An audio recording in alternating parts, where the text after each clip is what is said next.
Hello, in this video I'm gonna show you how to perform a firmware update on your DREAME X50 Ultra. In order to do it, you will need to click on three dots in top right corner, then scroll all the way down.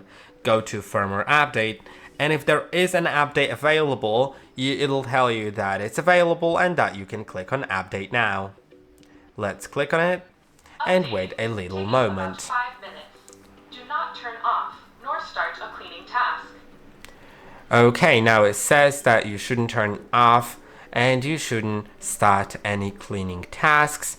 You can enable auto updates as well if you like, so it'll automatically update updates in the future between 2 a.m. and 6 a.m. It's just up to you. And I'll get back to you when it's finished. It may take a few minutes.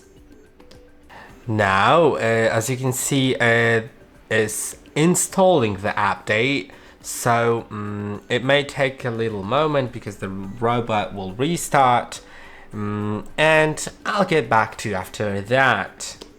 And now it's done. I hope that this video was helpful. Don't forget to like and subscribe, and I'll see you in the next one.